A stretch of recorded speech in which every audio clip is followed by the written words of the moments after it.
बच्चों, welcome to my YouTube channel Khyati Hindi classes. आज हम लोग पढ़ेंगे पद। और पद में सूरदास जी का ही पद है और जो पद पढ़ लिया गया उसके आगे वाला पद पढ़ा जाएगा। इसके कठिन शब्दों के अर्थों को भी देखा जाएगा, फिर इसके बाद से इसको व्याख्या किया जाएगा, फिर इस पे आधारित जो प्रश्न बन रहे हैं जो आपके 2023 में आने वाले हैं उस तरह प्रश्नों के उत्तर को भी निकाला जाएगा। ठीक है, तो आइए पहले पढ़ा जाता है क्या। ऊधो मन न भये 10-20, एक हुतो सो गयो श्याम संग को औराधै ईश। इंद्र शिथिल भई केशव बिन, ज्यों देहि बिन शीश। आशा लागी रहति तन श्वासा, जीवन कोट बरिस। तुम तो सखा श्याम सुंदर के, सकल जोग के ईश। सूर हमरे नंद नंदन बिन, और नहीं जगदीश। देखिए ये जो पद है, इस पद में सूरदास जी गोपियों द्वारा उद्धव से बातचीत का वर्णन किया गया और बताया गया। गोपियां बताती हैं कि मतलब श्री कृष्ण के अलावा हमारे कोई ईश्वर नहीं है, या तो उन्हें ईश्वर मानिए या तो उनको प्रेमी मानिए, कुछ भी मानिए, लेकिन उनके अलावा मेरा या हम लोगों का कोई नहीं है। ठीक है, पहले व्याख्या बाद में देखा जाएगा, पहले कठिन शब्दों के अर्थों को देख लिया जाए। देखिए यहाँ है उद्धव मन न भय, भय का अर्थ होता है हुआ, तो उसको ऐसे व्याख्या किया जाएगा, फिर देख लिया जाएगा। 10-20 एक हुतो, हुतो का अर्थ देख लीजिए आप लोग। हुतो का अर्थ है ही था। कहती है एक हुतो मतलब एक ही था, सो का मतलब वह, सो का अर्थ क्या हो जाएगा वह। गयो श्याम संग को औराधै ईश, को का अर्थ हो जाएगा किस, को का क्या अर्थ हो जाएगा किस, को का अर्थ हो जाएगा किस, मतलब किस ईश्वर की आराधना करें, किस। और औराधे माने आराधना करें, औराधे कर लिख लीजिए आप लोग, औराधे का हो जाएगा आराधना करें या पूजा करें, आराधना करें। ठीक है, ये रहा आराधना करें। फिर कह रहा इंद्र शिथिल भाई, इंद्र माने इंद्रियां, जो ज्ञान इंद्रियां है या कर्म इंद्रियां है।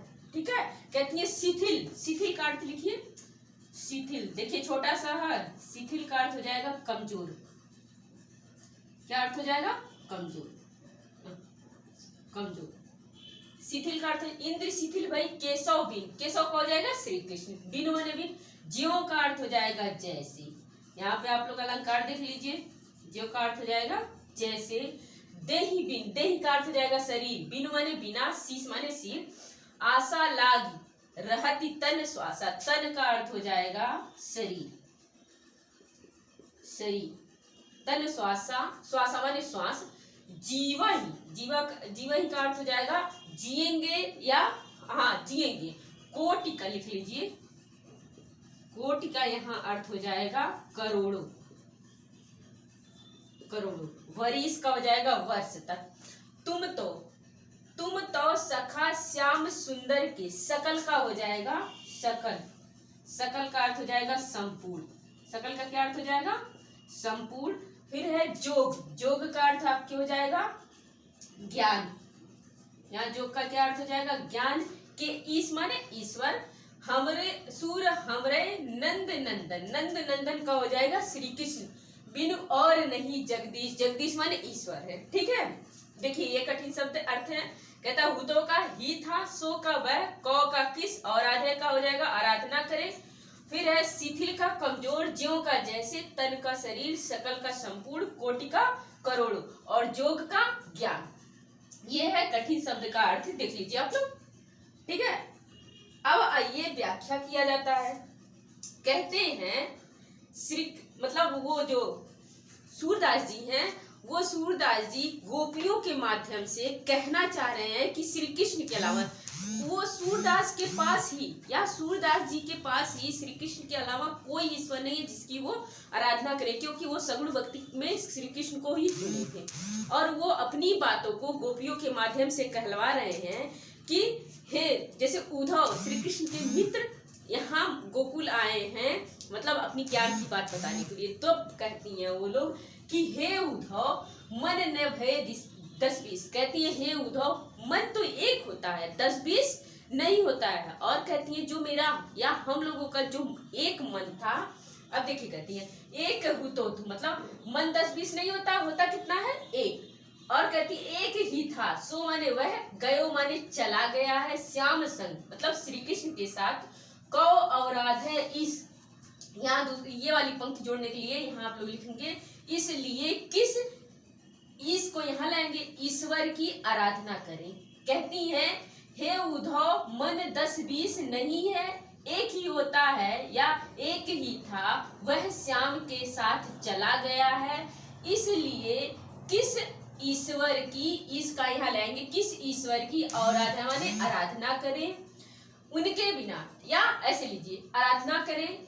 इंद्रियां कहती हैं हे उद्धव हमारी इंद्रियां कमजोर हो गई हैं, भाई माने हो गई हैं, क्यों, श्री कृष्ण के बिना, जैसे जैसे शरीर के बिना शीश हो जाए। कहती हैं हे उद्धव हमारी इंद्रियां कमजोर हो गई हैं श्री कृष्ण के बिना, जैसे शरीर के बिना शीश। और कहती हैं आशा लगी हुई है रहती तन श्वासा, इसलिए शरीर में श्वास चल रहा है। क्या आशा लगा हुआ है कि श्री कृष्ण कभी ना कभी आएंगे। और कहती है हे उद्धव आशा लगा रहता है, इसलिए शरीर का श्वास चल रहा है कि श्री कृष्ण आएंगे। इस आशा में, उसको जोड़ेंगे, इस आशा में जीवन कोटि बरिस, इस आशा में हम करोड़ों वर्षों तक क्या कर सकते हैं, जी सकते हैं।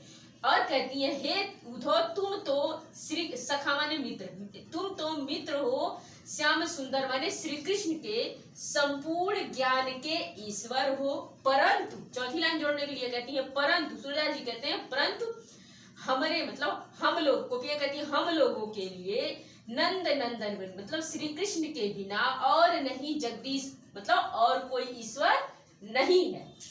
ये कहती हैं उद्धव से गोपियां, और कहलाने वाले कौन है, सूरदास जी।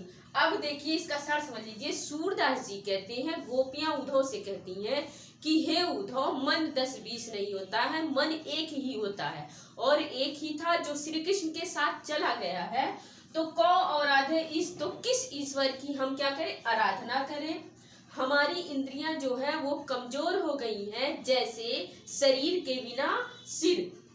और आशा लगी है, हमारे अंदर आशा लगी है, हमारे शरीर में श्वास चल रहा है कि श्री कृष्ण आएंगे, और इस आशा में हम करोड़ों वर्षों तक जी सकते हैं। और कहती है हे उद्धव तुम तो श्री कृष्ण के मित्र हो, मित्र भी हो, और तुम संपूर्ण ज्ञान के ईश्वर भी हो, परंतु हमारे पास श्री कृष्ण के अलावा और कोई दूसरा ईश्वर नहीं है। ठीक है, ये इसकी व्याख्या हो गई। ठीक है, और ये हो गए कठिन शब्दों के अर्थ।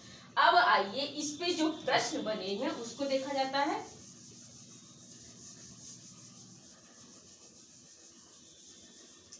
कहते हैं प्रस्तुत पद्यांश का संदर्भ लिखिए। इसके पिछले वाले वीडियो में इसके पहले जो पद हुए उसमें संदर्भ बता दिया गया है, फिर भी यहाँ जान लीजिए।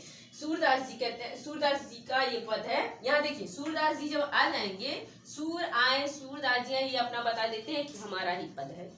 तो इसका संदर्भ देख लीजिए। कहता है प्रस्तुत पद्यांश हमारी पाठ्य पुस्तक कक्षा 10 के हिंदी के पद कोष्ठक में सूर सागर से लिया गया है, जिसके कवि सूरदास जी हैं या जिसके रचयिता सूरदास जी हैं। ये इसका संदर्भ हो गया। अब कहते हैं दूसरा प्रश्न है कृष्ण के बिना गोपियों की क्या स्थिति है। अब देखिए कृष्ण के बिना, किसके बिना, यहाँ देखिए यहाँ प्रश्न आपका है, यही प्रश्न है, केशव बिन मतलब कृष्ण के बिना गोपियों की क्या स्थिति है। उत्तर हो जाएगा, दूसरे का उत्तर होगा इंद्रियां कमजोर हो गई हैं। दूसरे का उत्तर होगा इंद्रियां कमजोर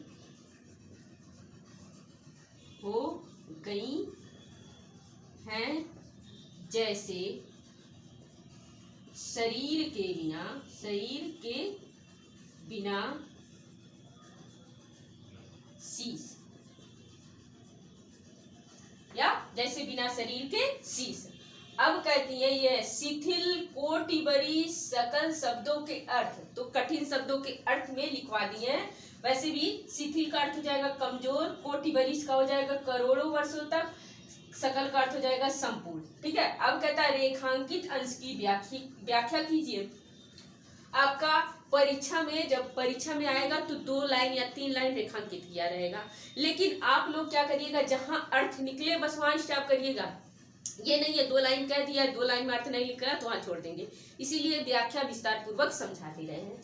तो यहाँ रेखांकित अंश की व्याख्या किया है, हम तो 4-5 लाइन की व्याख्या कर दिए, इसलिए इसका व्याख्या जब परीक्षा में जिस हिसाब से आएगा उस हिसाब से करिएगा। फिर कह रहा उपर्युक्त पद्यांश का काव्य सौंदर्य लिखिए। आप लोग का स्तर अभी कक्षा 10 है, इसलिए इसी हिसाब से प्रश्न देगा। जब आप लोग 11 या 12 में जाएंगे, 12 में भी यही आएगा, 12th में भी यही है, तो आप लोगों के प्रश्नों का स्तर थोड़ा सा ऊंचा कर देगा। ठीक है, तो यहाँ है उपर्युक्त पद्यांश का काव्य सौंदर्य लिखिए। तो काव्य सौंदर्य में तत्व क्या क्या है, देखिए इधर चलिए। भाषा,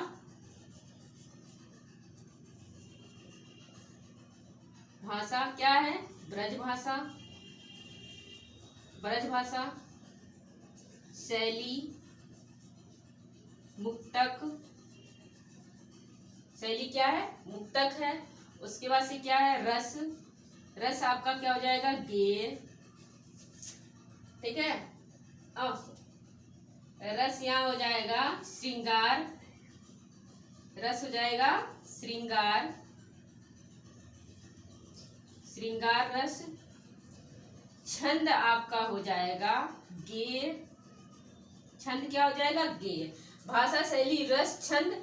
अब देखिए यहाँ आइए आप लोग अलंकार। अलंकार में कौन सा अलंकार है, पहले तो आपको सीधे सीधे कोई भी कविता रहे उसमें आप अगर देखिए, यहाँ देखिए ईश, शीश, बरीश, ईश, जगदीश, इसमें आप बता दे रहा हम है अनुप्रास, अनुप्रास अलंकार है। फिर यहाँ आया है ज्यों, ज्यों का अर्थ होता है, आप लोग को परिभाषा बताते समय हम उपमा अलंकार में लिखाए हैं कि ज्यों भी आएगा तब भी आपका उपमा अलंकार ही होगा, तुलना किया हुआ है। यहाँ हो जाएगा उपमा, आपका अलंकार भी हो गया। देखिए यहाँ भाषा है ब्रज भाषा, शैली है मुक्तक, रस है श्रृंगार और छंद है गे, अलंकार है अनुप्रास और उपमा। पहले कठिन, पहले हुआ है मतलब कठिन शब्दों के अर्थ, व्याख्या, प्रश्नों के उत्तर। ठीक है, आज के वीडियो में बस इतना ही, मिलते हैं अगले वीडियो में। प्लीज वीडियो को लाइक और सब्सक्राइब जरूर करें। धन्यवाद।